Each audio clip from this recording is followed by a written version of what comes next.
പ്രിയപ്പെട്ടവരെ, മുഹമ്മദ് അലിയാണ്. ഈ ടാങ്കർ നോക്കി ഞങ്ങളെ, ആ ടാങ്കർ പോകുന്ന എന്താ പറയുക, രാത്രിയുടെ മറവിലേ സാമൂഹ്യ വിരുദ്ധരായിട്ടുള്ള ആളുകൾ കക്കൂസ് മാലിന്യം തോട്ടിൽ തള്ളാൻ വേണ്ടി വന്നതാണ്. കണ്ണമംഗലം തോട്ടശ്ശേരിയറയിൽ ഇത് കണ്ടില്ല, ഈ കാറ് അതിന് എസ്കോട്ടായിട്ട് വന്നതാട്ടോ. അവരത് ആ റോഡ് ബ്ലോക്ക് ചെയ്ത് വെച്ചേക്കാണ്. എന്നിട്ട് അവർ തട്ടി കഴിഞ്ഞിട്ട് അവർ വണ്ടി എടുത്ത് പോയി.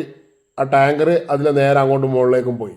അവരെന്ന് വേങ്ങര പോലീസ് പിടിച്ചു. അവരെന്ന് തോട്ടശ്ശേരിയറയിൽ കൊണ്ടുവന്നതാണത്. കണ്ടില്ലേ, നാട്ടിലിവിടെ വലിയ മാന്യന്മാരായിട്ട് നടക്കുന്ന ആളുകളേക്കാരം രാത്രിയുടെ മറവിലേ ഇങ്ങനെയുള്ള ഓരോ സാമൂഹ്യ വിരുദ്ധമായ പ്രവർത്തികൾ ചെയ്തിട്ട് പകൽ മാന്യന്മാരായി നാട്ടിൽ നടക്കുക.